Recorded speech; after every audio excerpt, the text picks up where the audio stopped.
Hello there, good afternoon and welcome to NTV Talk Show with me, Malakivila Odera. We're talking matters COVID-19 and its effects on women and girls. The COVID-19 pandemic is not just a health issue. It's a profound shock to our societies and economies. And women are at the heart of care and response efforts underway. Now, according to authorities globally, I'm sure you've interfaced with this, cases of domestic violence are increasing by the minute, a phenomenon that we cannot afford to turn a blind eye to. Now, here in Uganda, for instance, the statistics point to this. Cases of domestic violence arising out of murder, and we have a few suspects in custody in relation to that. In Gulu district, we have arrested one called Ojala Alfred, a 61-year-old peasant, who, while returning, they were returning together with a wife home, and they entered into a disagreement. As they were returning, they were both drunk, and they had a very serious fight at their home in the evening. That was 4 p.m. Where it was Ojara Alfred ended up seriously assaulting his 47-year-old wife called Atim Santa. She died, and we managed to arrest the suspect. It's a very painful experience. We also have a case in Buikwe where a stepmother called Nakaima Fatima attacked a stepson called Maziri wa Yunus, aged 10 years, and then took the body and tried to hang it on one of the trees in the compound, claiming that it was a case of suicide. Then we also have one called Odongo Daniel, 18-year-old newly married man, picked a hoe and hit his wife to the head. We are having an increase in domestic violence cases in the country.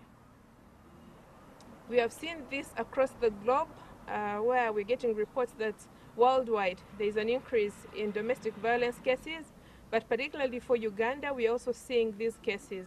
And so far, the domestic violence cases alone are 328 reported within the COVID time. And cases of neglect are 53. Cases of child desertion are 23. Cases of child abuse and assault are 28. Cases of abandoned children are 2. Missing children are 43. Child labor, we have 1 case, and we also have 1 case of child torture. We have 4 cases of child torture. So you can see that cases of domestic violence actually are going high, and therefore the guidance given by the Minister of Land to ensure that we don't have transactions on land issues will go a long way in ensuring that we reduce on the domestic violence cases. But also the Child and Family Protection Unit is open, so anybody who feels they are facing domestic violence cases or abuse cases can come or can notify us by phone. We also have a telephone number which is 0779, and the rest are 9s. You can use it for WhatsApp to report cases to the police, and we'll be able to respond.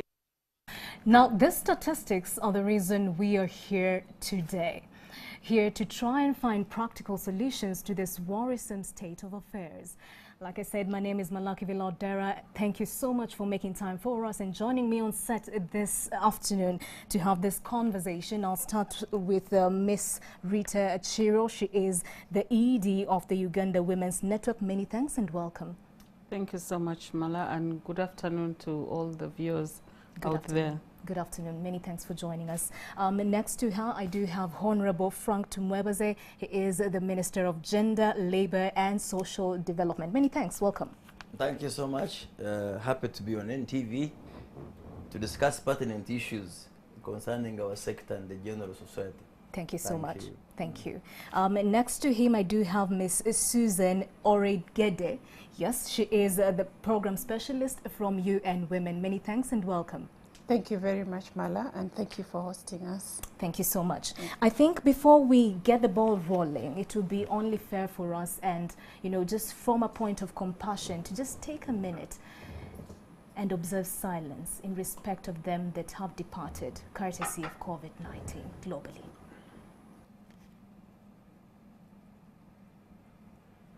May their souls rest in eternal peace, and we hope that, indeed, let's keep hopes high that we shall overcome. The numbers currently stand at 257,000 deaths globally. All right, so let's start with Ms. Rita Chiro. We've seen the statistics being given out there by the police. They're always on ground. They interface with the common people like you and I, or Muntu Awansi included. And, you know, we always say that the cases that get to the police or get to the limelight are just a drop in the ocean. You are on ground as an activist. How real and how bad is the situation? Well, thank you, Mala, for that question.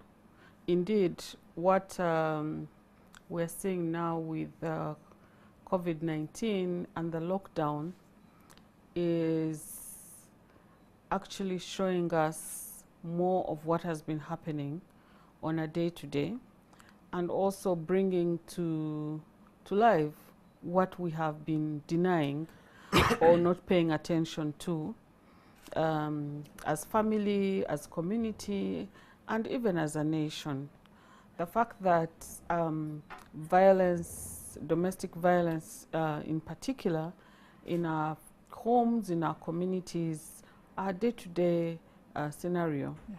So this lockdown is actually a catalyzer for what has been happening, because then both the abuser and the victim, or what we'd call the survivor in this case, are in a space that ordinarily they wouldn't be together for 17, 18, 24 hours a day. Right. And in between that time, both of them probably, or whichever party, has some time to breathe. But now you imagine you're in between these four walls 24/7 for an estimate now for some people almost coming to 6 weeks. Right. But I think what is even making it worse is that the lockdown comes with other challenges, issues of access to services. As you so said, some of us are what you'd call the caregivers, the frontliners in this area.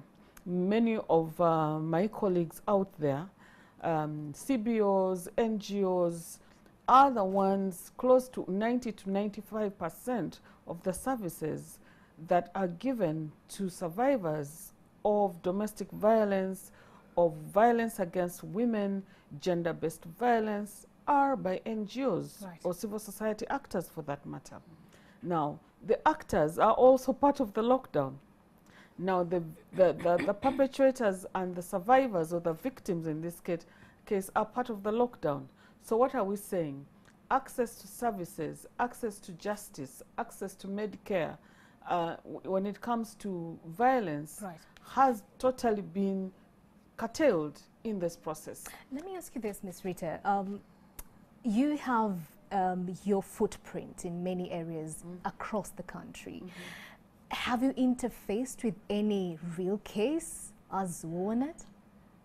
During this Yes, during COVID-19. Oh my goodness. I think it has been one of the most traumatizing periods that we've gone through. One, the fact that you feel helpless. Ideally, we are always out there. We run shelters, safe shelters for women. Correct. Across this country. We have a number of our members who run shelters in this country. And we're all in the lockdown. And somebody's calling you in the night. We work with very, very closely with police. But of course, we know what are some of the limitations. We work very closely with Ministry of Gender, particularly at the district level, with the community development officers, with the probation officers. But there's a lot of limitation. So yes, we've gotten calls. Yes, we have tried to respond to some of these calls, but we are limited. We cannot do some of the things. The access to justice. You just had the president opening up a space for lawyers, and only 30 at that. Right. And we're even wondering who for 40 plus million yes, how are the Ugandans. lawyers, the Law Society, who are they going to decide? Is it the pro bono lawyers? Is it these lawyers who do commercial where you have to pay? Who exactly? How is Law Society going to decide on this? Right. So these are some of the challenges we face. And then on a day-to-day, people are calling in. You know, it's very traumatizing as individuals, but also as institutions. All right. Yeah. I think we'll get back to you for you to tell us once, for example, you've recorded a case, what's your channel of assisting such a victim, so to speak. Let me throw the ball across the panelists. I think it's going to be a ladies first. The Honorable, I'll get to you. Don't worry. Right. Ms. Susan, as you and women, I think it would be just pertinent for us to describe what number one, gender-based violence really is, you know, because there are a lot of notions being thrown left, right, center, and the majority really don't know how to define it. Then number two, domestic violence.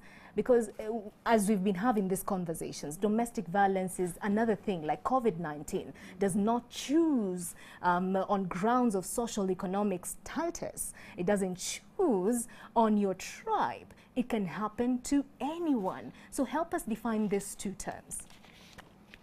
Okay, thank you very much, Mala, for the question. So gender-based violence, first of all, is any form of violence that is inflicted on a person because of their gender, and it can be inflicted on a person, either a man or a woman, but in most cases it happens because of the difference in the difference in power relations between these two people. So gender-based violence can happen to anybody. It can be a man, it can be a woman, it can be somebody in a high position, it can be a child, as long as it is imposed on them by somebody who is has power over the other. Right. And there are many different forms of violence. So the most common one that we always see or hear is the physical violence. We've had, like in the UDHS, about 56% of women between 15 to 49 years experience physical violence. Then we have sexual violence, where sexual violence is sexual abuse of anybody. It can be an adult or it can be a child. And sexual violence also comes in many different forms. There is rape, where somebody forcefully has sex or penetrates a woman. There is sexual harassment, the unwanted touching, the unwanted stares that happen a lot on the streets of Kampala. I think we've all experienced this. And then there is psychological violence, which a lot of times is hidden and goes unreported. And many, many women actually do not know that psychological violence is a form of violence. Many people think when I'm slapped, battered, kicked, or punched, that's when they realize it's violence. But violence actually can be emotional torture. And then we also have other forms of violence, like economic violence, where somebody can be denied the opportunity to even go to school, participate in gainful employment, or just do a small business by the streets. That's economic violence. So there are many different forms. There are harmful practices like early child marriage, forced marriage, Right. female genital mutilation. All these are different forms of gender-based violence. But going down to domestic violence specifically, which is now the main issue at hand, domestic violence is all those types of violence, but happening within a home setting. And domestic violence can be perpetrated by anyone on any person in the home. Now, statistics show us that a lot of the survivors of domestic violence are women. Women, because of the situation they find themselves in too, because of patriarchy, and because we live in a society where men are given more privilege than the women. And because of that, women already, even before COVID-19, were experiencing all these forms of violence, were being discriminated against in one form or another. There is incest within the home, where a person who is supposed to be taking care of a child or a girl actually decides to have sex with a girl, a daughter or a cousin or a niece, you know. And these are all very harmful acts to these women.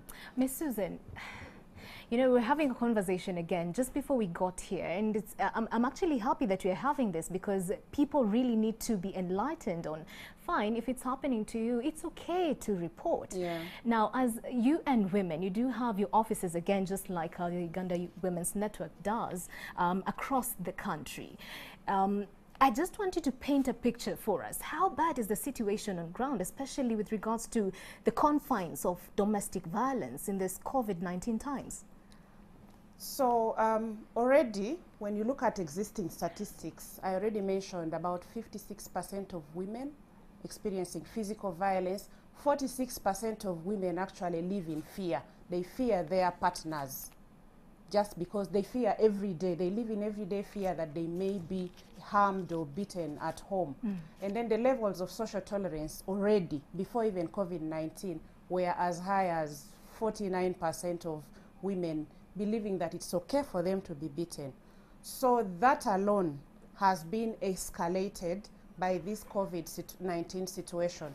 If you look at the number of cases that have been reported through the national GBV database that sits with the Ministry of Gender, and also through the toll-free lines that our implementing partners actually are managing, the number between February and March, the number has actually gone up. I cannot give you the real statistics, but looking at statistics from about only 4 implementing partners, and these are mostly legal aid partners, from 2,500 going up to around 2,900 in March. So meaning that the numbers of cases are going up, and this is only for cases that are reported. This is only for women who are able to make a phone call, who are able to go to the police, and many of them are trapped home and unable to report. So the situation, and when you look at the media, NTV, Bukede, every day there is a story about domestic violence. Honorable, you know, people have been looking at government whenever there's something wrong, socially, economically, on any front of a human being. They always look up to government for solutions. You sitting at the top office in the Ministry of Gender, Labour and Social Development during these times, of course, Ms. Rita has pointed to the fact that in their offices, they're getting a lot of reports. The same case with UN Women. As the ministry with your offices across the country, how dire is the situation? Of course, we've gotten statistics from Uganda Police, but please paint a picture for us, because I can imagine your database is more stretched and wide. Thank you, our moderator.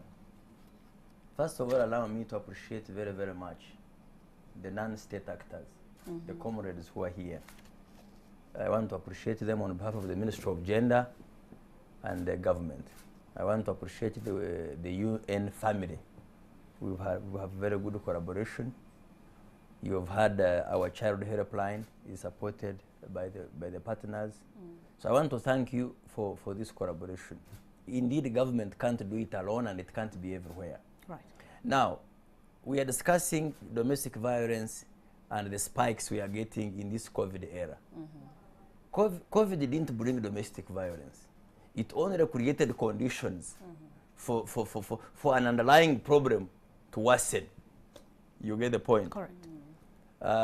And it's unfortunate, really, because to be having one sad situation, and instead of exploiting it to reinforce the positives, another bad problem comes up. Because where we are experiencing cases of domestic violence, some families which are stable, this is a type for bonding. I can assure you I have had more time with my wife and children than I have ever had. I have had new stories from my children I've never had, because I never have time. So we've just seen, as Madam said, in this month, from March and April, 3,000 280 cases, new cases reported through the Sauti Child Helpline. Over 200 cases. So, as government, what do we do? Working with partners, we create awareness. Now, enforcement is just like, let me say, murder. Who doesn't know that if you commit murder and you are found guilty by the courts of law, the punishment is death sentence? Everybody knows that. Correct. But has that stopped murder? No. So I think we continue to invest in attitude change. And me, what really bothers me, we've been amplifying the voice. Right from the time of Women's Day, we've been sounding the alarm. The biggest problem is this normalization of domestic violence in our society by everybody. Right. By everybody. Even when a bold lady comes up to report to the police station, even when she finds a fellow woman officer in charge, that person will tell her, will you finish your family affairs on police? Correct. Why don't you go and settle domestically? You hear that's what upsets me really. So as Ministry of Gender, we've been sending messages, calling CDOs, community development officers, who are our local frontline staff. Because a CDO really is the first point of contact with the communities. We are telling chiefs, LOCs, leaders, don't normalize this as a cultural issue, as a family issue. There is nothing family, there is nothing cultural to settle or to talk about. You hear people saying, even our mothers were beaten. Right. That's how we are here. We are here because our mothers babi gumiranga. Right. It's getting annoying. You get it? Right. So we will overcome domestic violence. One, if everybody accepts to fight it and to call out the perpetrators. The law enforcement agents, you ask yourself, and the partners here who have more data can tell you, the cases reported at police are just the tip of the iceberg. Now, even now, the cases that move from police to the prosecution centers, the courts, you will again, there is shrinking. Yes. So the question is, what happened? That means between the police, the state attorney, there was some advice of the family discussion. And you know, that I think that is what Yes. breaks Yes. the entire process. And my question to you again would be, we now know where the loopholes are. Yes. We know where the gaps are. Yes. What is the mandate of the ministry? Listen to me. The ministry is there to give policy. The ministry is there to create awareness. The ministry is there to have government officers. But these government officers are not from Mars. They are our children. You get it? So the government is there to coordinate efforts of the actors. But the main thrust of the intervention should be to involve the community and buy into our efforts. If the community does not know that someone who batters his wife or child, okay, Right. is as bad as that person you chase away from your village for witchcraft. Right. It is very famous. People will gather in their village and chase away a suspected person for witchcraft. Why don't you turn the same anger to somebody To a perpetrator. who is a perpetrator of domestic violence? Not turn anger into mob justice, Right. but turn anger by telling the officials. Right. So really, our intervention is to equip everybody. Now, on the 8th of May, I think, which is a few days ago, if it was not for COVID, we had a planned, also working with the partners, we had a planned national conference for CDOs. We're going to have them at a place called Kabari in Masindi. It's the biggest you can have, all the CDOs.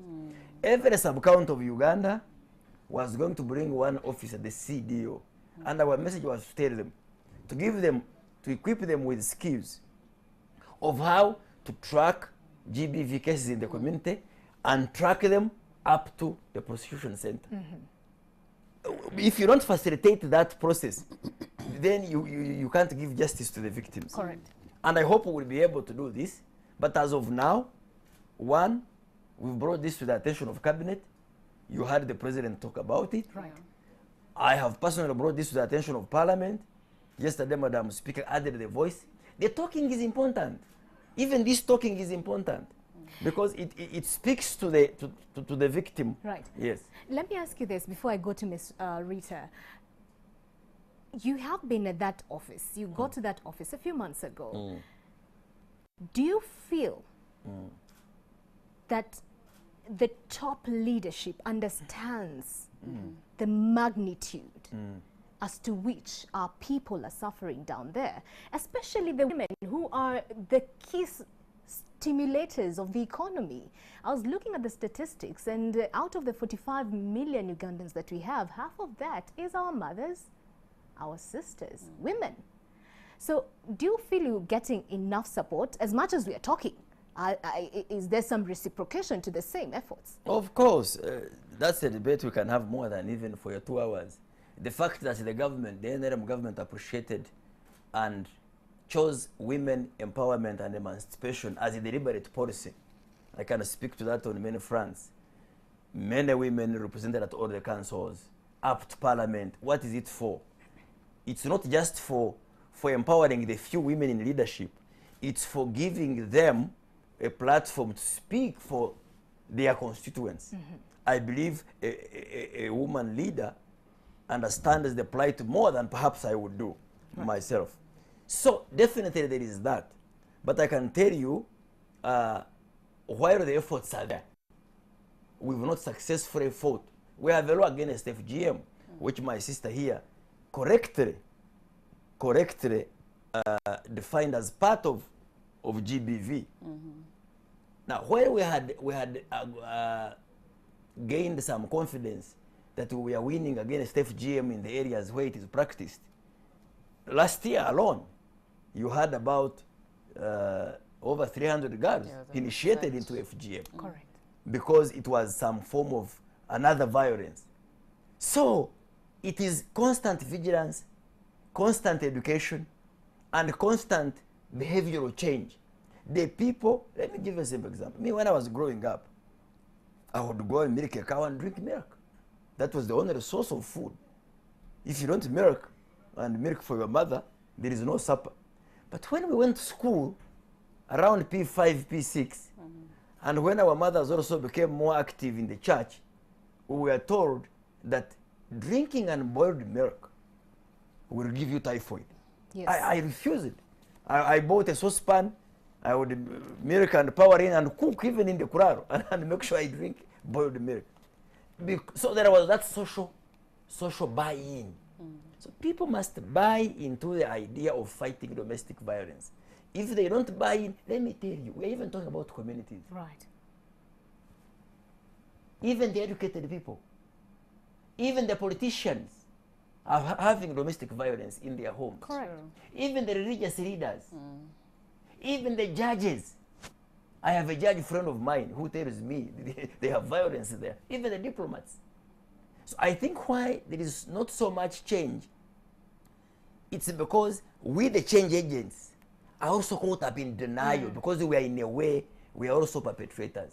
Or we are in one way or another victims. Parliament, go there and listen to the MPs. They will tell you their horrifying stories. Right. Go to the courts. Go to the reverends. So really, I think the resolve we are having as the Ministry of Gender, with the support of the partners, is to expose everybody. You get it? To expose everybody involved in this. The way we are seeing a renewed fight to expose corruption, for example. Right. But this is the worst corruption. If you have social instability in the home. Thank you, Honorable. At least now the message is clear-cut that we all have a role to play. Ms. Rita, I want you to just, for the sake and for the benefit of the viewer who is in one way or another being affected, either it's a young girl who's watching and they think, mommy has been suffering for quite some time. I think enough is enough. I need to be brave for her and report this case, for instance. That's just one of the examples.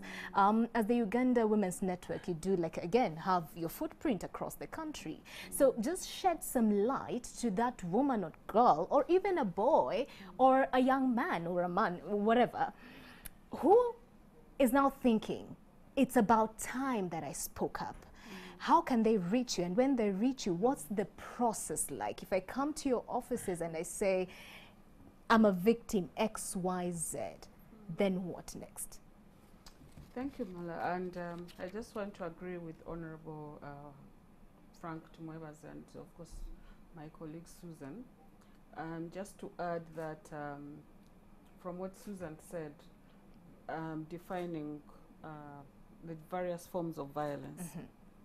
And Susan rightly so put it that there's this aspect, you know, many times when we talk about violence, somebody wants to see a cut ear, a broken arm, you know, and that's what we've been concentrating on. And there are other aspects like the economic violence. As Honorable Tumwebas said, the NRM government has really endeavored to uplift women, and more women have come out from the private into the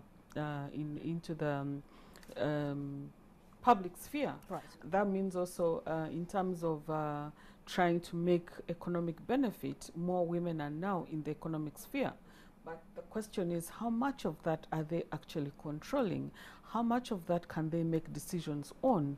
Are they really making decisions on the money they make, on the property they have? You know, all that has become what part of the abuse. So the abuse is mutating.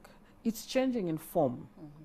Probably the type of abuse our grandmothers went through is not the type of abuse our generation or even the younger generation is going through. But also there's this notion that there are abuses which are better off than the others. For example, people don't take, and Susan mentioned that many women do not consider psychological abuse as abuse. It's not only women, even the men do not take psychological abuse as seriously as a physical abuse, for example, or economic abuse. There are men who said, I married you when you were in S4 or in senior 6, now I've educated you, you have a degree, you have a master's. Now the money you're making is part of my money. That type of abuse is something that we are not talking about. So there's the psychological abuse that is mutating.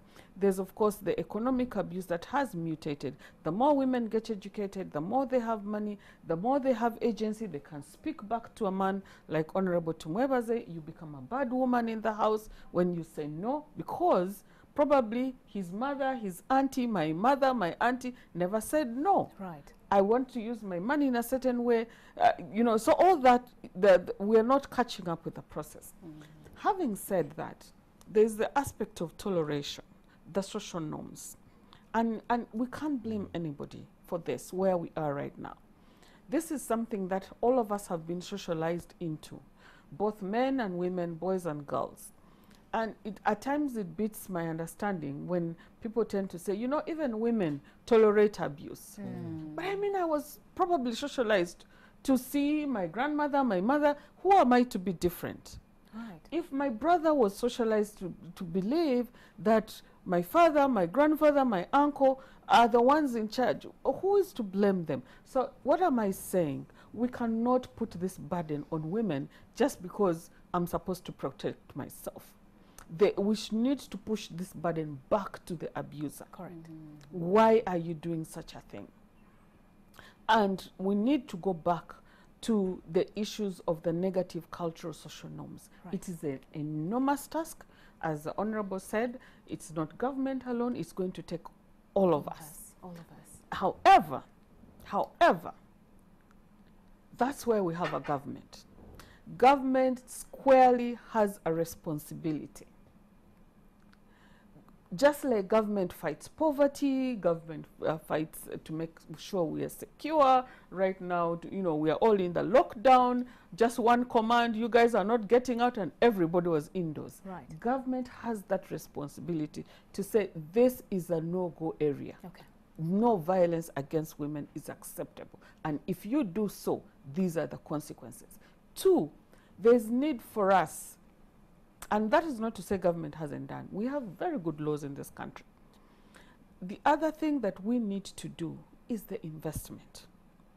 I'm glad that Honorable, and I just before we came onto the show, it's very unfortunate and shameful that I'm meeting him as the Minister of Gender on this show, which is our line ministry as... it's understandable. With Corona, it's understandable. Yes. No, but you've been there for some time. We should have, you know, had an opportunity. Of course, we tried, but we will continue to engage. And of course, the colleagues at the ministry know that we really engage. I think that there is need for investment. And that is part of the commitment. That is when government weighs in. Right. If you look at our ministry, which we refer to as our ministry, our Ministry of Gender, Labour and Social Development, you look at the budget and the type of work they have to do. One of the most expensive areas to invest in is the social development. First, it's very expensive. Secondly, the results don't yield as fast as you want to see. But it's the cornerstone of everything else. It's the cornerstone of stability. It's the cornerstone of productivity of a country or an economy. Okay. So that is crucial. Going back to your question, what are some of the steps that a victim or a survivor or somebody who is under threat, as Susan said, what are some of the quick steps that somebody can take? Now, with the lockdown, it's very challenging. Some people don't have phones. You know, when people talk in this country, it's like all of us have phones. Everybody has a tab like you. You know, I have access to email. Guys, the people we are talking about do not have that. And even if they did, that 500 shillings I'm going to call, I'll need to buy salt. I'll need to buy some sweet potato cassava. Right. People need to make tough decisions. So yes, we have laws that provide for the steps. We have both the formal and the informal processes.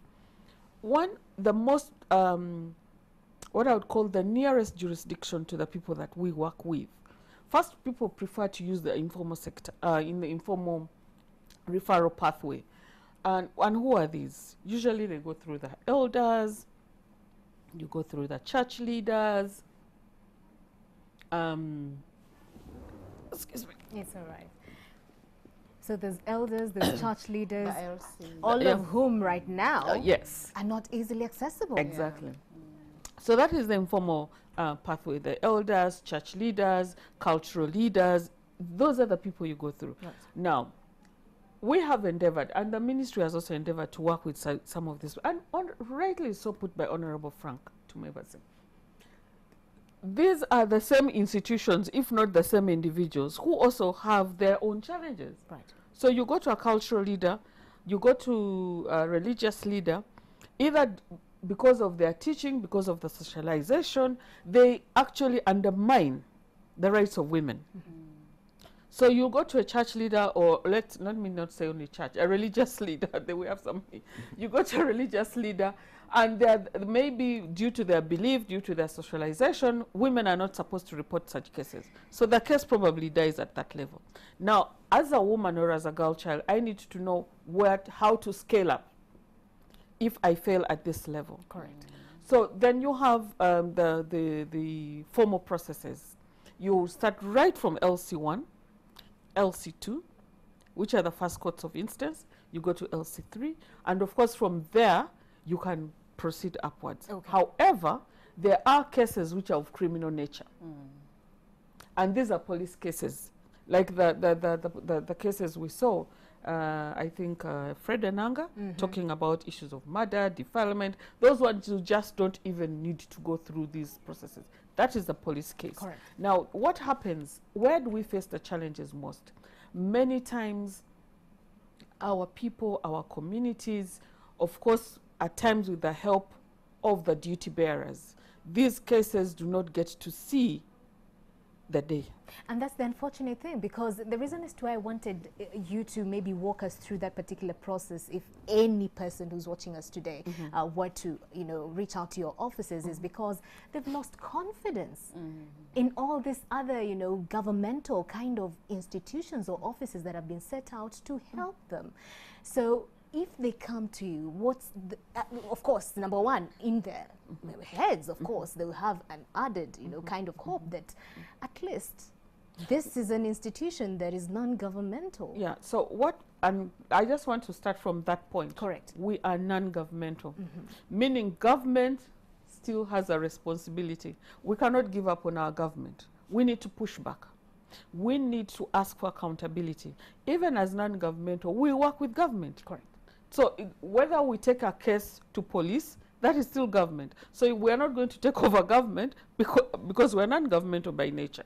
So we cannot give up on our government institutions. It is the responsibility of the citizens to ensure, who is government by definition? It's us. Government Citizens. is us. So you cannot give up that.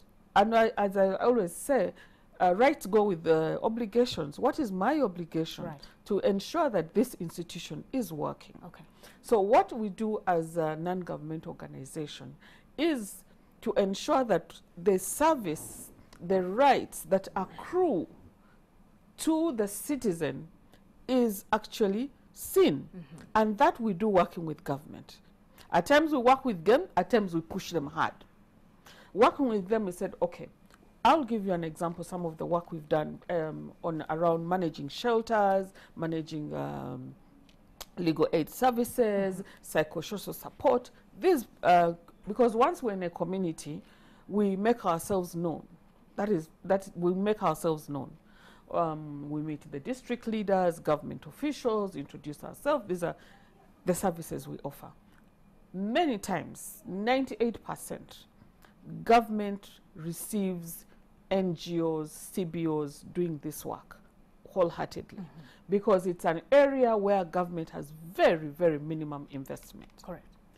And because of that support, then we are able to receive cases either through referral. If Susan has a case, she'll come because we've given her that support.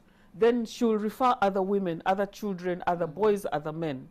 So that is the chain.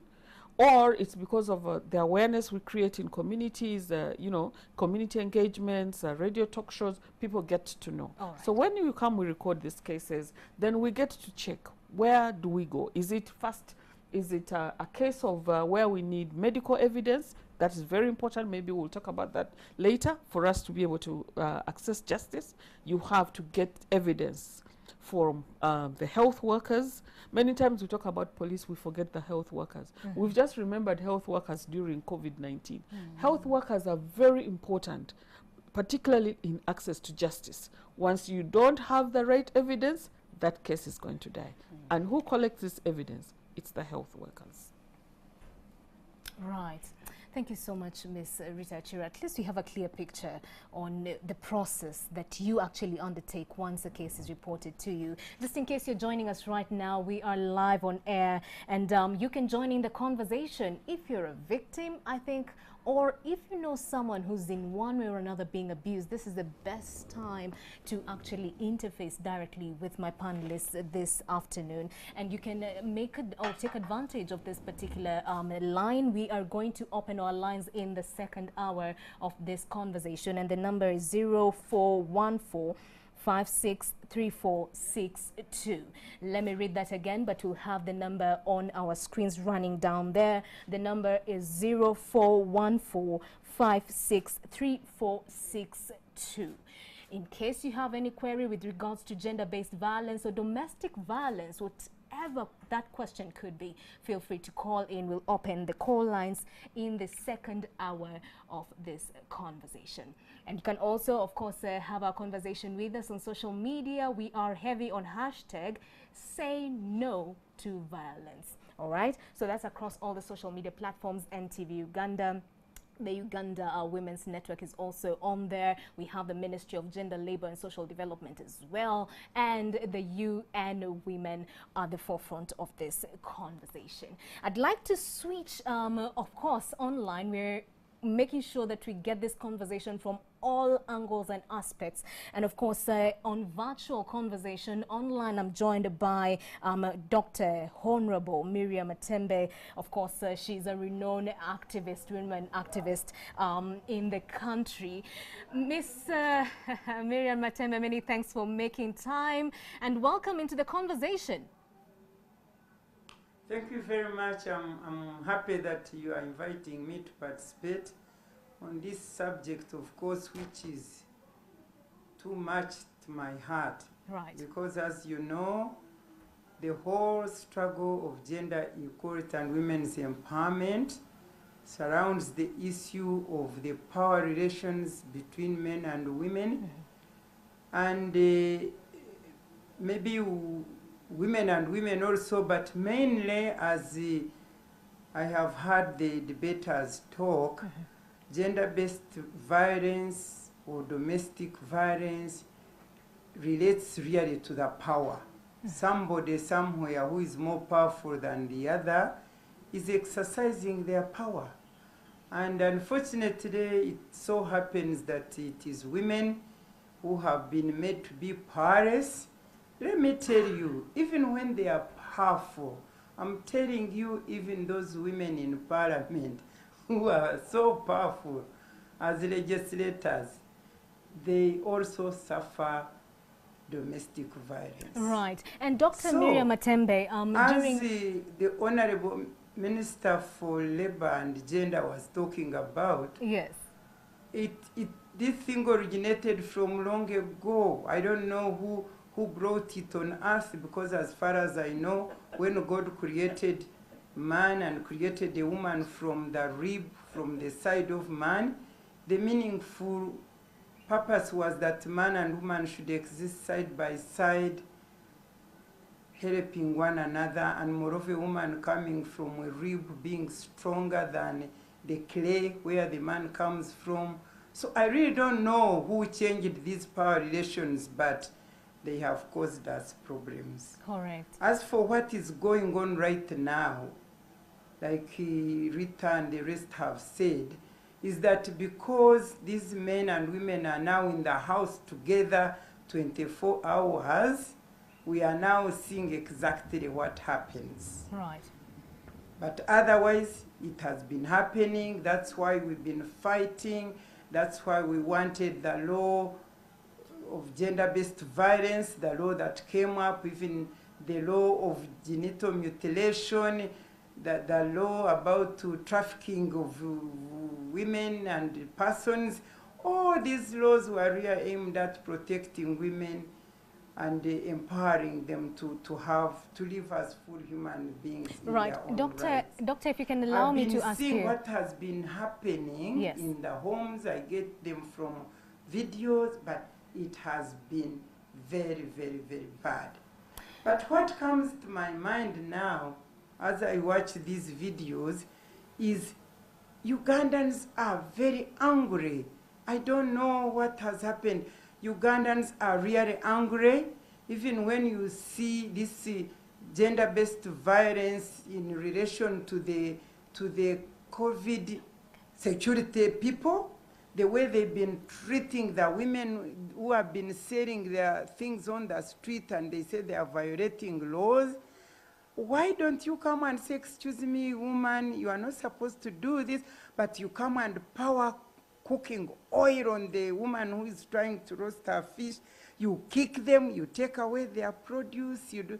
I don't know, but Ugandans have become so angry. You know, being a politician, I can't avoid politics. Right. So I'm saying that maybe because people have failed to express themselves, because of you know, people cannot be free.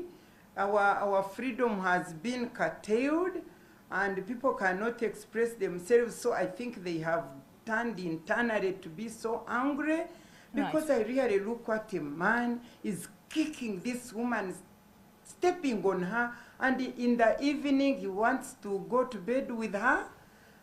I've really been wondering, Dr. Miriam why Matembe. are Ugandans so angry? Right. Too. Yes. I have looked at the people, they are beating these women, and the people are taking videos, and they are watching. They are not helping to separate these people. What has happened to our Ubuntu? To see that man is beating up a woman, torturing her, stripping her naked, and people are there watching, and they are not coming to help. Right. In the meantime, the poor children are hearing, are being traumatized in the presence of this torture of their mother, the fighting by the father, and oh, it is so sad. Right. It is very, very painful. It is very traumatizing. Dr. Miriam Matembe, if you can allow me to ask you this, you are the forefront in terms of fighting for women's rights. It's at this point in time that women need to have that sounding voice, that solid person they've been following. Of course, a majority do follow through with you. So if there's a woman right now watching you who maybe, for instance, was in the informal sector selling her oranges to fend for her family, and right now she can't do that, or maybe just doing any kind of business and now she can't do that, and being at home with the same person, the abuser, and being in this economic times whereby she can no longer earn and stand for herself, as a woman, a women's activist, what would you tell her in terms of just trying to encourage her and maybe opening up her eyes to tell her maybe there's something she could do to get out of that situation? What would you tell her? Let me tell you, I have actually been personally involved in sorting out this domestic violence, even when I'm at my home. They call me, I go there, try to comfort them, sort them out. But this, as you have listened to this talk, COVID has brought more problems, because otherwise, these women who have been selling their tomatoes, their foodstuffs, they come home, they bring food on the table. And by the way, one thing you need to remember is that with this struggle of gender equality and women's empowerment, which to a certain extent has been misunderstood, many men have renegated on their responsibility, and in many families actually women have been the breadwinner and the sustainers of these families. Now, when it is not COVID, these women don't mind. They carry the burden, they go, they do their small pieces of work, they come with the food, put food on the table, and they feed these men, and things go on. But right now, with these men there at home, who go drink, I don't know, they still drink. I mean, I take a walk here around in Portobello, and I meet drunkard. The other boys were saying, why not about running after me, you know, telling me, go and speak for us, and that kind of thing. So they still go around and drink, and then they come home, they want food, maybe it is not even there, they don't know they should have been the one to provide the food. And secondly, some of them come to take away the small monies which these women want to use to feed the family.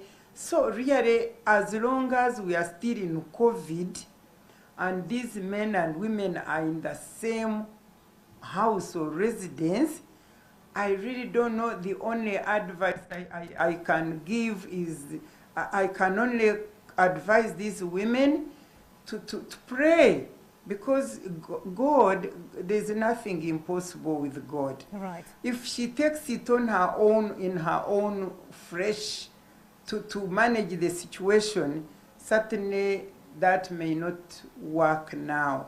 But I would appeal to them to really look to God, because when they pray, and when this man comes to beat them and they sort of run away, that can help. Because I have seen women, because they are so angry, I have seen them in the video so beating. Even when the man lets her free, she also wants to revenge, and she's so angry, and she's so my appeal is that, fellow women, we are in this situation which is not so good, but God is always there to help.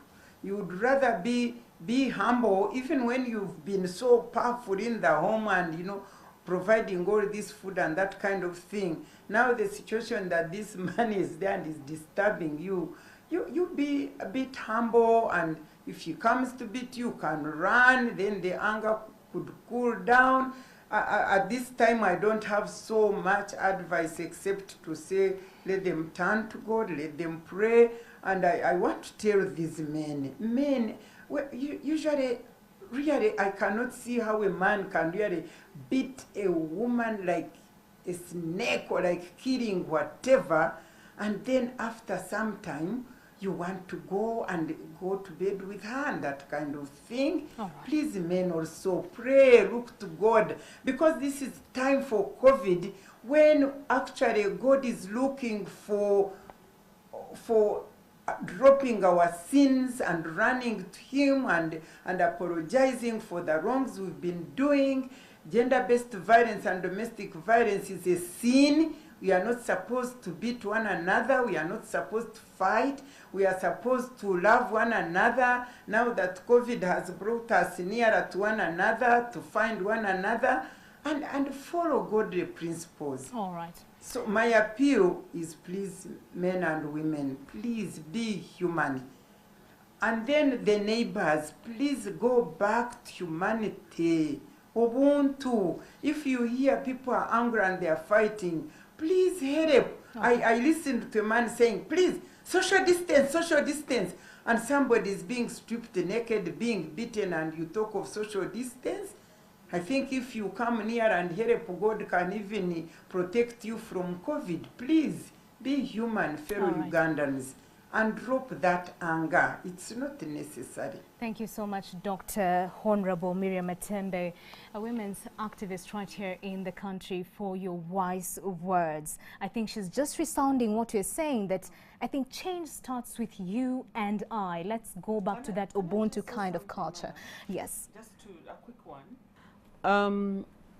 Yes, we can ask people to go to church and pray, which is a very good thing, spiritually.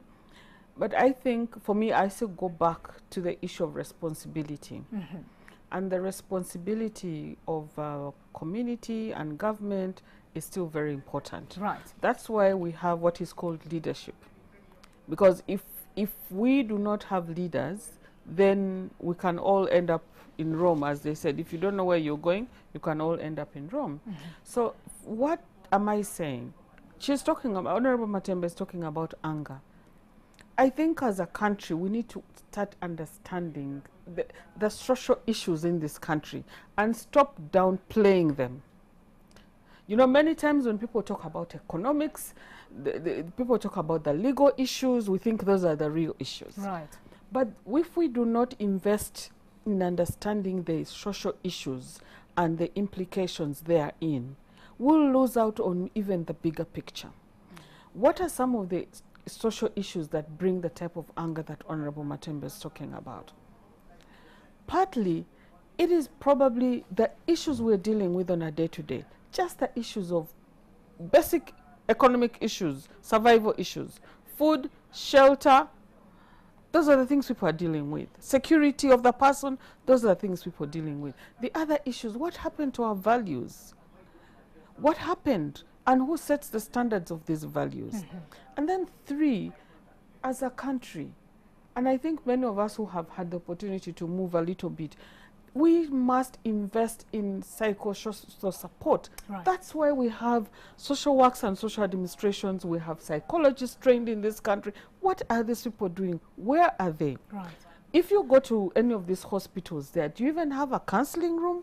If you go to a school, are there counselors? In the communities, do we have counselors? In our offices, ministries, do we have counselors? The parliament, do we have counselors? Or we are just a heap of moving people who are angry and hence slightly irritated. You just see how angry Ugandans are. And I'm telling you, we're never known to be angry people as Ugandans in this region. Actually, so there's the something. happiness index was Yes, pretty good. there's something that we're not doing right, and I hope with the leadership of Honorable Frank, who has come with a lot of youthful energy in this ministry, we really need to go back to the investing in the social sector. If we are going to talk about productivity of Ugandans, I've heard the president talk about agriculture. People can only invest in agriculture if they are sound in their heads. Otherwise, I might find my hoe, you irritate me, the hoe becomes my weapon. Right. So we need to go back in investing in the people, what we call human capital. And human capital is just not necessarily education. I mean formal education. It involves my psychological well-being. So we need to get back there. Right. The other issue I don't want to lose before you go to my colleagues is the abuse that is happening amongst young people. I talked about mutating of violence, cyber abuse. Young women, the level of tolerance of abuse, the lack of belief. By the time anybody, unless this person is malicious, comes out to say I was abused, I was wrongly touched, for us not to believe in these young people perpetuates abuse, and actually it perpetuates tolerance, and it blocks people from accessing the justice that you asked me about. Correct. Why would I go to open up when nobody will believe me, when it is the perpetrator who will be protected? And these are things, Honorable Tumwemba, that we need to start speaking about. When a woman stands up, for example, in Parliament, how many people will believe her? When a young woman says, I was abused, why would you ask her, what were you wearing? What time were you walking on the street? Right. Why are we pushing the blame? We need to get this blame back to the abuser. And because it doesn't matter whether somebody is walking half naked. How come we don't see these men, going on rampage in areas even where traditionally our great-grandparents used to move with almost bare chests, but we are told that was where abuse was least. So why should the way somebody dresses, the way when I go to look for a job in his office, abuse becomes the norm? These are things that we need to put people to shame. Right. Thank you. Thank you so much for your submission, Ms. Rita Achiro, of course, the ED of the Uganda Women's Network. At this point in time, before we lose her, I am joined by Ms. Tina Musuya. She is the ED, the Executive Director of CEDOVIP. Good afternoon. Can you hear me? Good afternoon. Good afternoon. Many thanks for joining us on this particular conversation. Matters gender-based violence, especially domestic violence, and zeroing it in right now, of course, the conversation has been the critical or the cause, the underlying cause as to why we're seeing this increase is because of the power imbalance between the two genders, the male and the females. I want you to paint a picture with regards to your leadership at CEDOVIP. How are you interfacing with these women, and what are the quick solutions you're giving them amidst this lockdown? We all don't know when we're going to have an ease or open up, so to speak, for these women to go back and fend for themselves and their families.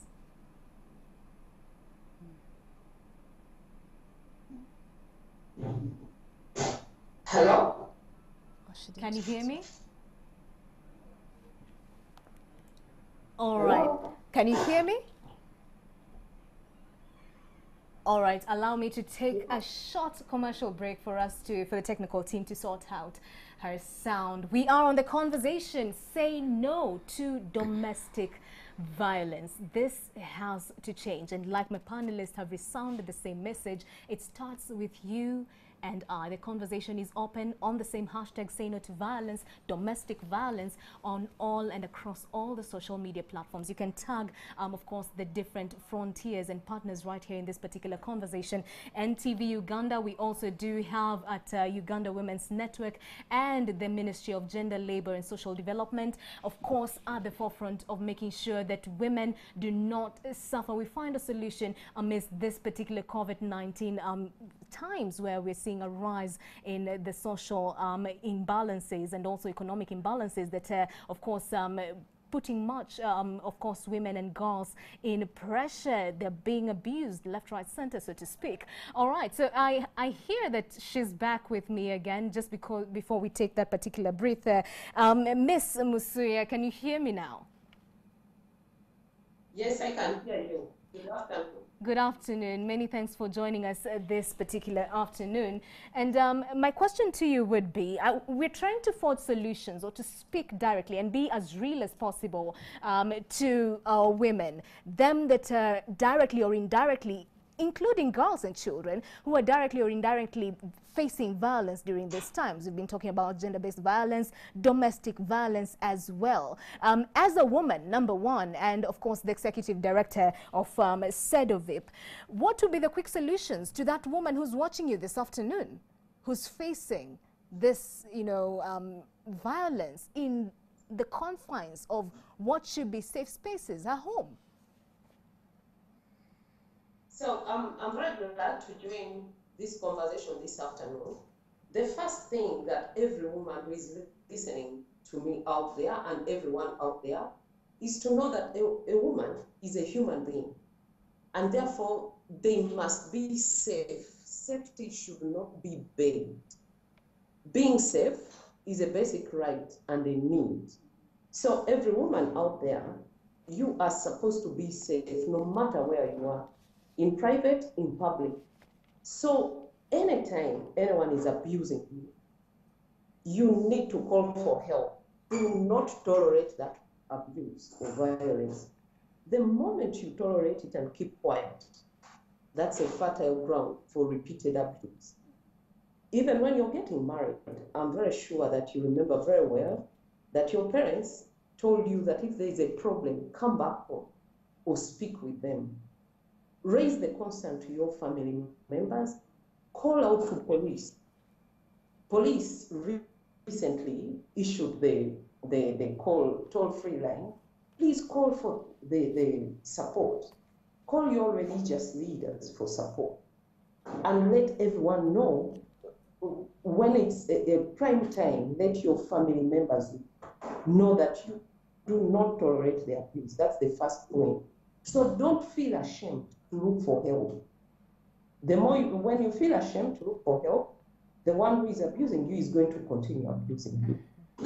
Then secondly, everyone out there, do not blame whoever is looking for support. Do not blame them for the violence. Listen to them. Don't laugh at them. I had Honorable Matembe saying, of course, this is something that has been perturbing me so much. When violence is happening against women, people are laughing. They record and laugh, and it's fun. What is wrong with Ugandans? How can you even laugh at an abuse and violence? Someone is getting hurt. Get in there and stop the fight. Get in there and condemn the act. When you laugh and you're cheering on, you're letting the violence to continue. Then thirdly, when you need to have a conversation, I know if it's an abusive relationship, the power dynamics, as everyone else was saying, may not allow for you to negotiate, but you can start that conversation. You could do it with the trusted people around you, maybe counselors or maybe elders in your clan, for you to set boundaries that you will not tolerate the abuse. And when you're seeking for safety, it might mean run away. Do not fear to run away. It is okay as long as you're safe. Run to the nearest safe place. There are some safe shelters that are functional. In the incident that they are not functional, run to a sister's home. Run to police and tell them you're not safe, you need to be protected. Then again, when, for example, women are working out there and you have a partner who you live with, you need to negotiate for equality within that relationship. Just do not bear the burden. You're the breadwinner, you're the caregiver, you're the breadwinner, caregiver, and then also a punching bag. No, refuse and say you cannot take on such burdens. We have laws that were passed, and these laws are aimed at protecting everyone to keep safe at home. For example, we have the Domestic Violence Act. This act defines domestic violence in its entirety: the physical violence, emotional violence, as well as economic and sexual violence. Any act of abuse is not allowed, so do not take it on. A relationship is based on mutual respect, trust, love, and understanding.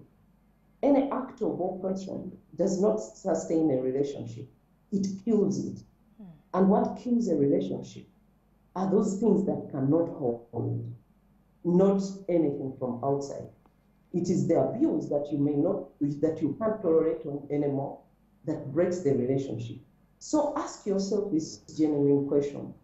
Are you still in a relationship, or it broke down a long time ago and you're hanging on threads? Do not hang on threads. You need to hang on pillars of a relationship, which are respect, love, compassion, and fairness. Anything out of that, you're hanging on threads, and threads break. Right, many thanks for your wise words right there, Ms. Tina Musuya, the ED of CEDOVIP right here in the country. I think that's quite practical, and we salute you for that. Many thanks for at least helping that woman who's watching you this afternoon to know what to do, to just break loose and say something about the violence that is being perpetrated against her. All right, so to you who's following through the conversation, just in case you are, yes, there's some ease of the lockdown. So just in case you can't access your TV screen, we are live on NTV Uganda. Yes, you can follow through the conversations. I have to take a short commercial break, but when I return, we'll hammer straight into the solutions and, of course, looking at a few statistics, trying to make sense of those and taking your questions as well. I also say that when we come back from that particular short commercial break, it will be our second hour of the conversation. Therefore, I'll be opening up the lines for you to call in live and, of course, have a conversation with my panelists this afternoon. The line again, of course, it will be showing right there on your screen, is 0414563462. I repeat, 0414563462. Let's say no to violence.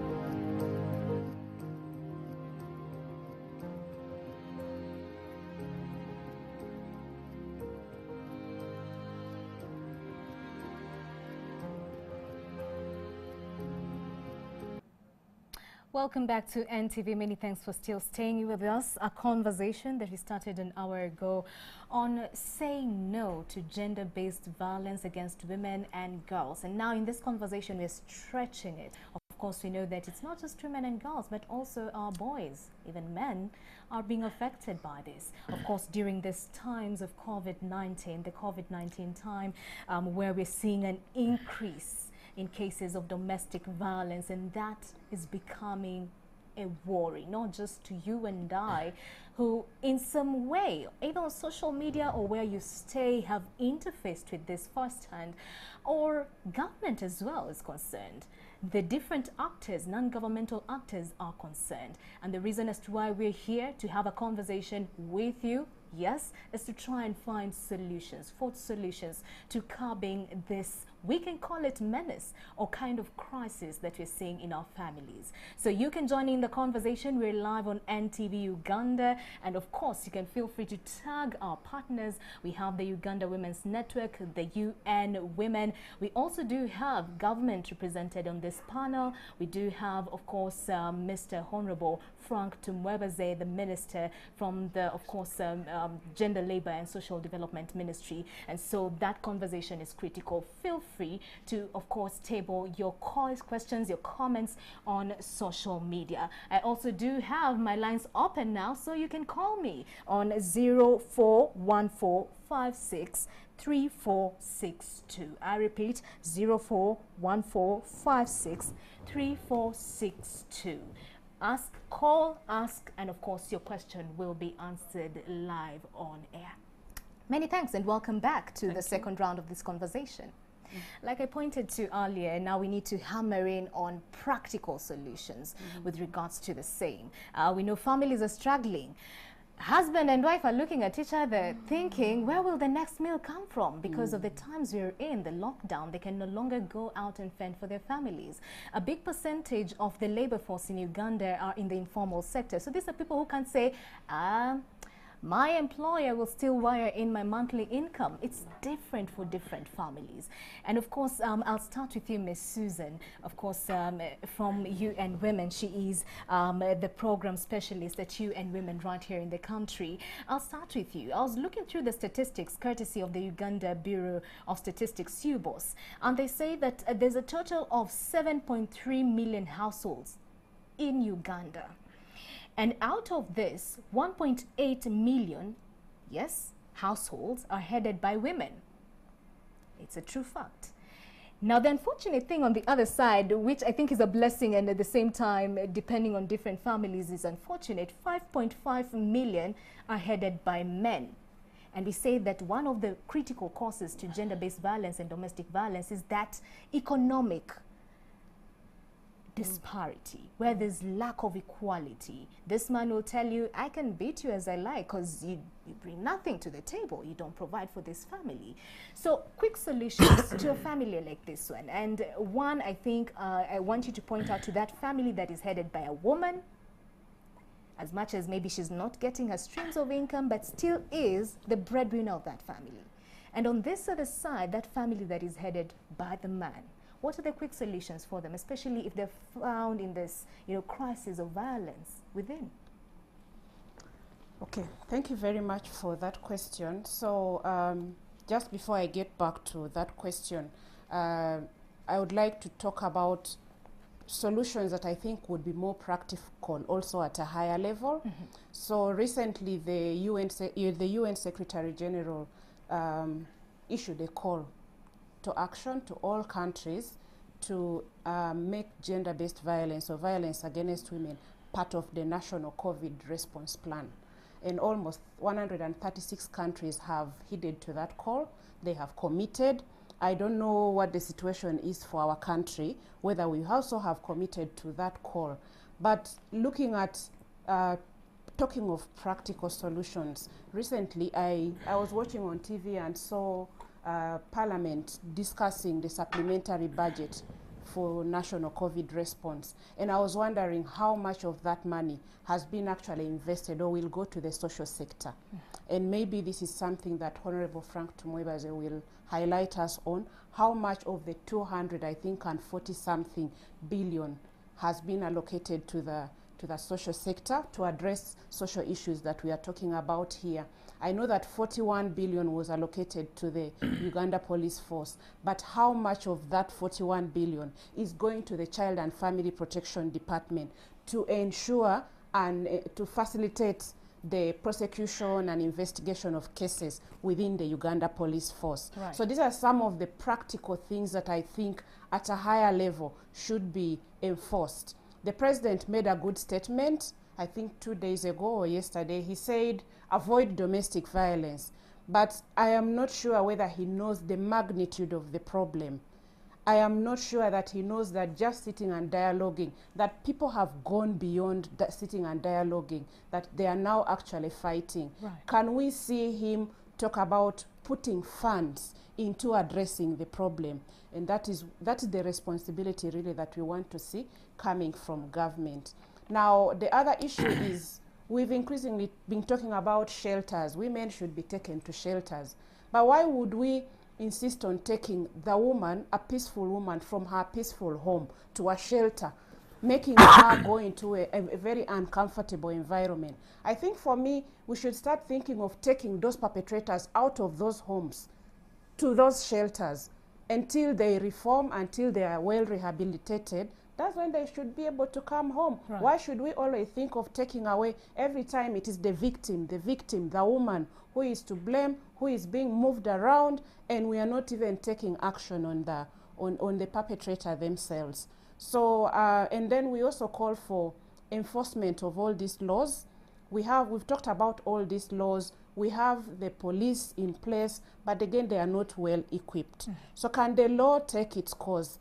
If a woman has been battered and the perpetrator has been taken to police and 3 days later the perpetrator is released, how many women are going to trust the system? Right. So can we ensure that the system is working effectively to protect women and girls from violence? Now, coming back to your question about the economic issues that are affecting these 7.3 million female-headed households. I think practically 1.8 million. Yeah, okay. Whatever number you've mentioned. Yes. The practical solution normally would be like cash grants, like giving cash to these women. I know that SAG is giving money to the elderly, but even then, those elderly people are actually experiencing violence.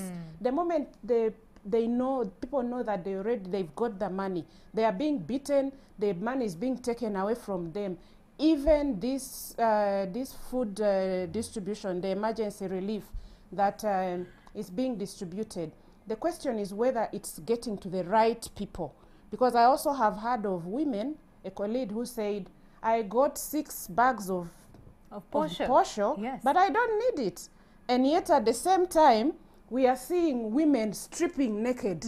I saw a video of a woman who just had to scream and was just opening her legs up, screaming that she had no food for her children. So we need to ensure that the food relief is being distributed to the right people, the people who are actually in need. I live in an area, Kazobwa is there, but we are waiting, and people are sitting by the roadside wondering when the food will reach them, and these are people who are really in need. So for me, these are some of the practical solutions that I think we need to put in place. And also, like we've seen women sleeping in the market, trying to ensure to keep on doing their business amidst the lockdown, so that the next day they can have food for their children on the table. But even as they do that, there are risks. There are risks of being sexually harassed. There are risks of being their money being robbed or taken away from them.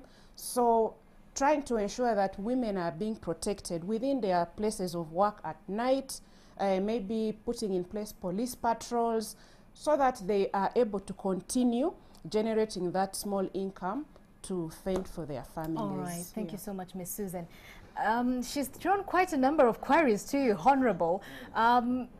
Choose where to start, but I think critically, as she was closing her submission, she pointed out to this critical group of women that I today would like to salute if you're watching me today, because it's because of them and being so resilient that we can eat and feed our families. We who call ourselves middle class, or them that are not directly affected, them that don't need this food relief, we can easily, like now we know different SMEs are coming up with grocery deliveries. They go to purchase this food from those women. I think you can start from that. Of course, you see, the appreciation of the role of our mothers. Let's start from there. What's the relationship we have with women? First, they are our mothers. Second, they are our wives. Third, they are our sisters. And they are our daughters. That was actually going to be my third point on what should be the takeaways or areas of convergence. You see, you are moderating this debate, but you are not seeing each one of us interjecting. If this was a political debate, like the one I used to have with Mama Miriam Matene, why this is there is consensus on the problem. We all realize it.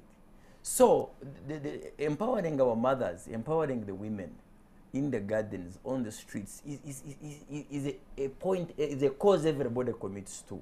That's why government came up with the Women Entrepreneurship Fund, which is there. And of course, with the competing priorities of government, infrastructure, doctors, nurses, teachers, public resources will always never be enough. But as long as we are there in the sector, we will continue to demand for more investment, like which she talked about. But perhaps as we conclude, or want to listen to the public, there are 3 points that I think are important. Point number 1, and this I want to give it as an assurance on behalf of government.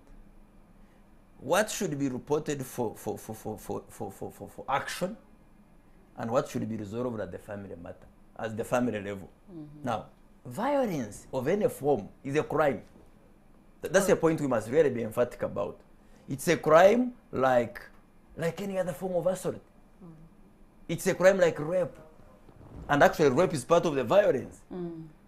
So To you, the RDCs, to you, the CDOs, to you, the DPCs, to you, and through the task force, we've made this clear that in managing COVID, they must also manage the emerging issues. And so they should arrest those people, prosecute them. What stops that? It's this society belief that if you arrest a man, okay, and to some extent a woman, especially for the elderly men who are married to young women, they also suffer violence. But we talk more about women because it's widespread. So people fear if we arrest the party responsible for violence, shall we not have spoiled the family? No. Take the person to court. If he or she wants reconciliation, go and tell the judge that, forgive me, I want to be given another chance to reconcile with my wife. Plea bargain. Yes, in court, and it's recorded. That's how, because really, me, I'm really bothered. When I came into the ministry, the partners from the UN family introduced to us a program where Uganda qualified the Spotlight Initiative, for which I want to thank them. Now, they are recognizing Uganda for doing something, despite the problem. And we launched Spotlight Initiative on the 8th in Mbale. So our commitment is total. As a government, so the president, we signed together with Madam Malango, the coordinator of UN, and the partners. So, one, let's report and let's prosecute cases of domestic violence. It does not mean that if you prosecute the perpetrator, you are breaking the family. Let me ask you this question, and I think as you're answering, it's in line with the question that is coming through on social media right here. And the question is on these CDOs and them that, of course, Omontuwa once you go to report to conniving with the abusers. Well, but you see, that's case by case. You will find a good CDO in Agago and a bad one in Gulu. You will find a good one in Kamwenge, a bad one in So if I find a bad one, what should I do? Report to them. That's why we are sounding all of them. Okay? Let me tell you, not everybody is bad. Me, I am not passionate about domestic violence because I am Minister of Gender. It's because I'm passionate about it. I have sisters who have suffered this. I have sisters. I have hired lawyers to facilitate their divorce. So I know what I'm talking about. So we must mobilize everybody. This is not a women's issue, and that's one of the points I want to bring. This is not a issue of women versus men. You know, it's an issue of society, because we must orient men to protect. I am a father now of 4 girls. You get it? I would die defending them. Right. You get it? So we must report this to all the centers. If the CDO is not helpful, Ministry of Gender will take action. Okay. If the RDC is not helpful, Ministry of the Presidency will take action. So now there is now focus of government on this matter. That's actually the good news I want to tell you. Government is now focusing on this, so enforcement is going to be more visible. Okay. Now, then the other point, what causes domestic violence?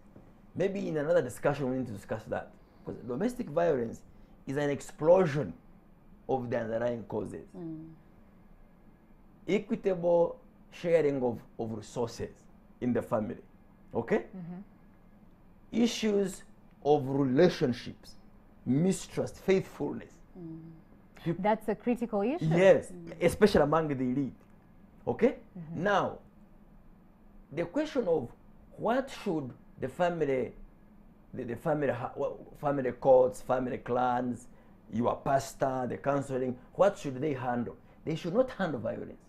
Let violence go to the police and to the court. Those should handle the underlying causes. You heard the president say, talk.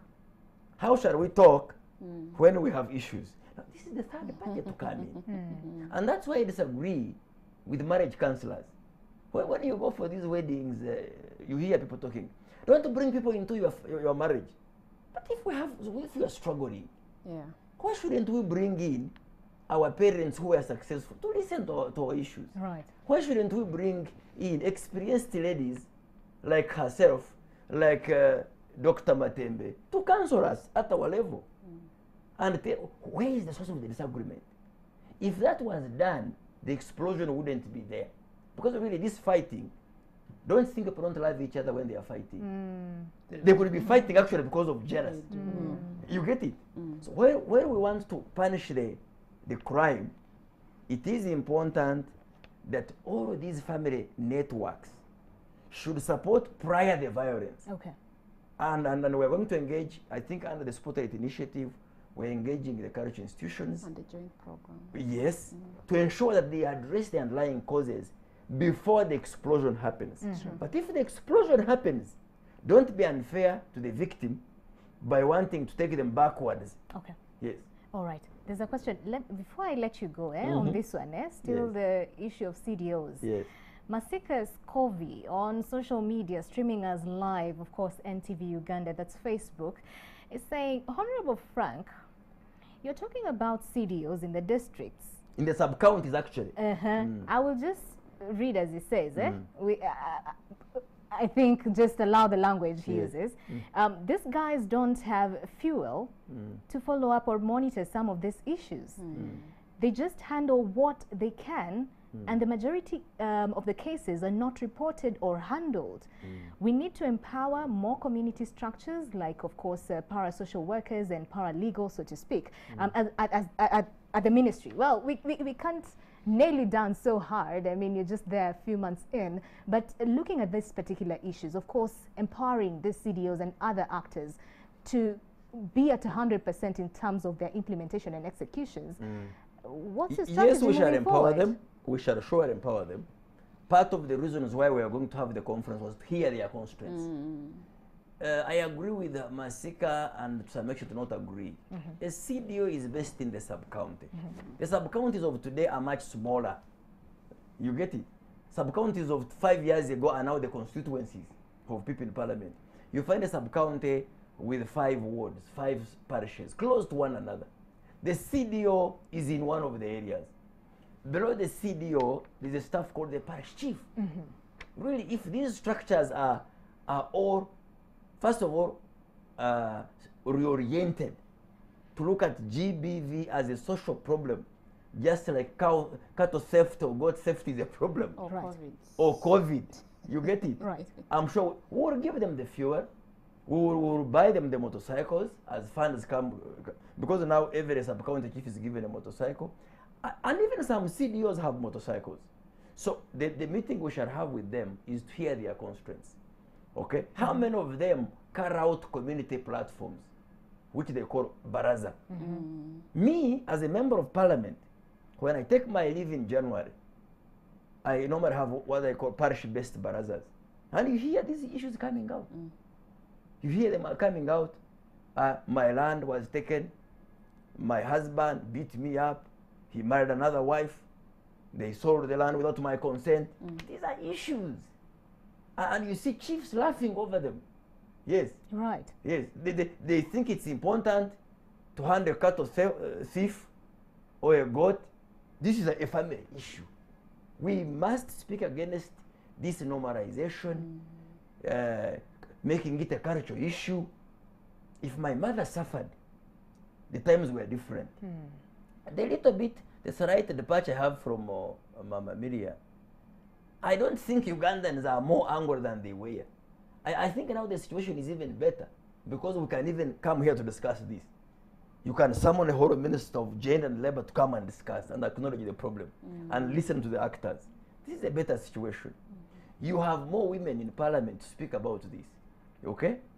You have a whole head of state, a whole speaker of parliament coming out to recognize the problem and condemn it. I believe we are winning more ground than perhaps the past. Okay. The anger of Ugandans were different factors, and that should not be cause or justification for instability in the homes. Okay. I'm looking at you because we always have these conversations. I've hosted you quite a number of times. I want your solutions to touch on this other group of people we are really not looking at. We are just looking at the abuser, the victim. Abuser most of the times is the man, the victim is the mother or the woman. But all this is happening when young babies, children are watching. Quick solutions to that. Okay, let me try and wrap up, but also wrap my head around giving solutions at different levels. One, and some of the things that make abuse for human beings, and particularly for women and girls, continue, is because we have continued to confine this abuse in the private sphere. We've continued to say this is a domestic issue and you should sort it out at that level. I want to agree with Honorable Tumweva that we need to start talking about these issues. Why is it important that for us to get issues of violence against women or gender-based violence away from our 4x4 walls to the public sphere? We need to make these issues political issues. You know, in Uganda, when you talk about politics, people think you are like Honorable Frank NRM, FDC. You know, that is, of course, the layman's understanding. Politics, NRM, FDC, that is partisan politics. Yes. The day-to-day life we live is politics. And politics is about who gets what where, about resource allocation, about access, justice, opportunities.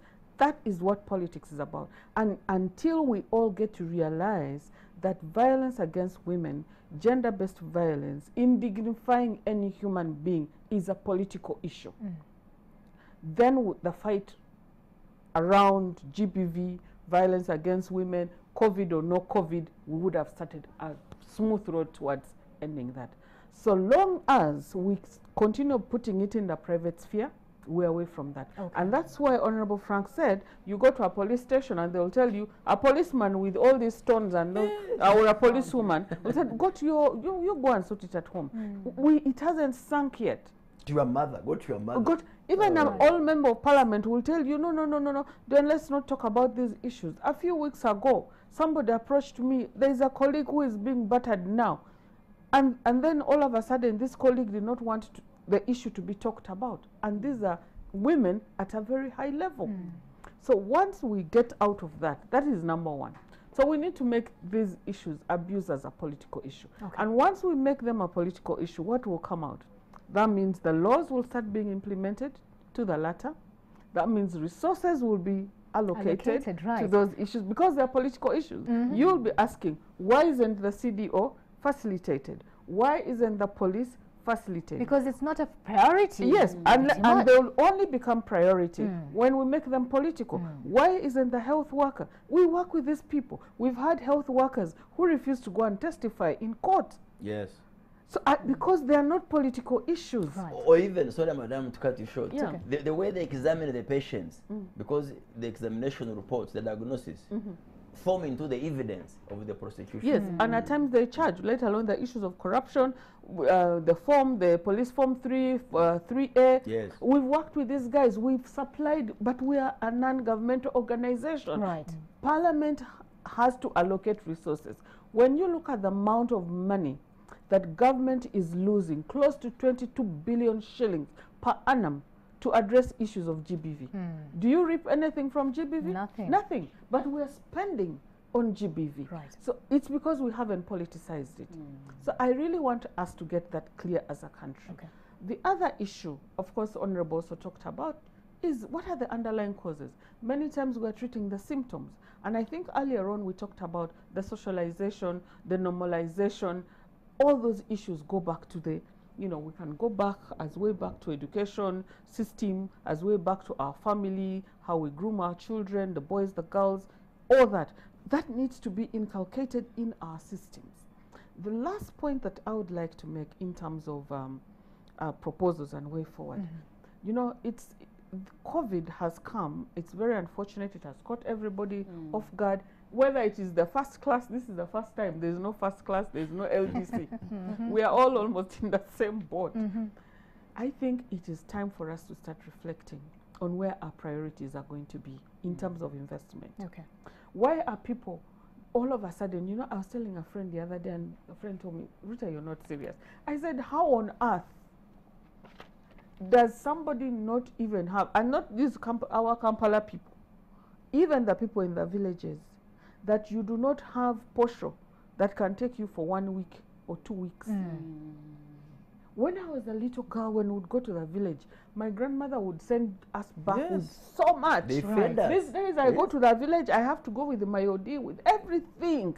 What has changed? That's a good point. So we need to go back, and what is happening? Issues of land acquisition. Honorable Tumebase, help the women of this country. You are the people who stand in parliament who will say, you know, agriculture is the backbone of this country. Who owns this land? Who makes the decisions? How much is invested on this land? Today we are now asking people to contribute to posho. Is that something we should really be asking, or we should actually be contributing towards PPEs? Right. Because people have food in granaries. Right. These are things we need to be asking. Then the issue of the mental health, the anger that Honorable Matembo was talking about. What is it about? Basics, opportunities. Do Ugandans have equal opportunities?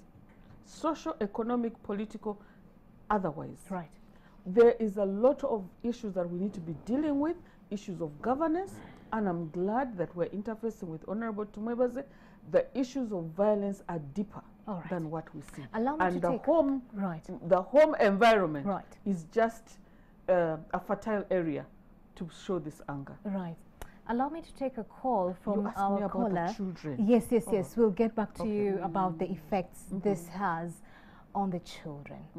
Of course, allow me to take a call right now. We're getting a caller on the line. Remember, the lines are open. You can call me on 0414563462. That's 0414563462. The number is right there on your screen. Make use of that. I do have a caller on the line. Good evening. I think it's evening now. Good evening. Tell me your name, where you're calling us from, and shoot. Hello. You're talking to Rakunda Priscilla. Your question, please. Where are you calling us from, and your question? I'm calling from Fototo. Yes. We're hearing you. Your question, please. Mine is not a question, but I would like to contribute something. In these moments of COVID, one thing parents should know is that they should keep their children no matter the situation. Right. Yeah, because these are hard moments. They don't have food, especially girl children. They're going to be taken to relatives. Others are going to start moving from home to home looking for food. But in these moments, nobody should trust their children with anybody. They should, because when you look at gender-based violence, you'll find that most women have been abused by the people they trust most. Right. The parents they trust, the friends they trust with their children are the people that are actually violating the rights of these women. Then so it is my caution. I would like this message to go to all parents. It's hard moments, but every child, and if also there's a girl child watching, they have to know that they have to be contented with what is at home. Right. Yeah, they have to be contented with what is at home. They should not look outside. Thank you so much. Thank you so much for calling through and for that sounding wisdom to every woman and every girl out there, and parents as well. I think she's spoken to her heart. A majority of parents right now, I think, when immediately there was, this particular worry that there's going to be a lockdown, a majority actually sent their children up country. Let me take another call. Good afternoon or good evening. Welcome. Thank you so much for calling us. Kindly tell me your name, where you're calling us from, and give us your comment or question. All right, I think we lost that caller. Back to children. It's real. I think speak to that, especially solutions, quick solutions to making sure that our children are not affected. Because we know that when a young man a young boy, speaking as a mother to both a girl and a boy. These are people who will never forget the images they saw of daddy hitting mommy, or mommy nowadays hitting daddy. The violence at home. What are the quick solutions to making sure that this is stopped, and at least we get to a point whereby we find a solution even for the children who are already deeply affected? Thank you, Mal. I don't want to say that there's one straight bullet to solving the problems around domestic violence. I think we should have made that very clear. There's no one straight bullet, otherwise we wouldn't be trying all these different approaches. There must be a multi-pronged approach to this. But in the COVID situation where we are now confined almost 24/7, in families where you have a male and a female probably partner with children, or family where there are children, it might not actually be a husband and wife. Domestic violence doesn't have to be between a husband and wife. But in this situation in a home where you have children, I think of course the situation is also unprecedented. We are told, and many of us of course, we've never seen such situations where we're all confined for this long. Right. You know, maybe the war situation, I remember in 1980, a few weeks, there was a time we couldn't get even next to Kampala Road or whatever. But I think this is the first time. It's taken everybody, by storm. Right. But children are our responsibility as adults, as parents. You cannot really get your responsibility to the state, for starters. So this responsibility, we must take it square as parents, as guardians in the home. What can we do? Are these children school going? Are they children we have vacists who are at home? Some of them are still not toddlers, teenagers, younger, 13, 18, 19, senior, P7. P7 have gone back to S1 now, I think. It is S4 and I think S6. Right. S6, no, S4 is also back. It's mainly senior 6. So these are really now young adults. Then you have, of course, these others who are all at home. So we need to understand the needs of our children, or the children who are under our care. What are their needs? Right. And I think also many times as parents, there's a lot of pretense in our home. We need to lay bare to the children what we can do and what we cannot do. Manage expectations. Manage expectations. All right. Okay. And then there's also need to say that this is the situation. Right. At home, I mean, if we've been eating breakfast, mid-morning tea, lunch, afternoon tea, probably this is the time to tell them, guys, we can't afford that. Right. And then keep the children busy. Okay. Let them do what they like doing. Then I think also there's need for us to control this IT a little bit. Having children with so much technology, some people think once you have a child with an iPad, the children are in their own bedroom, parents are doing their own things. There is no family time. Right. Okay, thank you so much for that particular submission. It's heavy, and I think we are all adults. I think anyone beyond the age of 18, again, let's make sure our children are not affected to that extent. If we have to have an argument or a fight, take it away from the children. I think we all agree on that. I do have Dr. Miriam Matembe, of course, on standby. We have to wrap this conversation up, but we can't stop this conversation. So keep those views coming and questions as well on our social media platforms, and our panelists will be able to look at those, of course, post this conversation live on air. Dr. Miriam Matembe, I'm giving you 1 minute to speak to the viewer, the girl, the abuser, the victim as well. Just a parting shot in 1 minute. That's what. Well, you were extremely unfair to give me 1 minute when you know I'm the one at the forefront of fighting for women's rights. Now, apologies. In this 1 minute, I want to say, to thank my colleagues who have been on the panel, and I would like to tell Frank that for sure, Frank, since I'm much older than you, I was comparing the way Ugandans used to behave those days as compared to now. Surely I never saw Ugandans just embark on a person, beat him up, and with that torture, we never saw like those women who were being violated and you put knives into their private parts. Every time you see a violence, there is such anger that I never saw during my past times. So forgive me for talking like that. Secondly, I want to thank Rita for saying that the issue should be a political issue.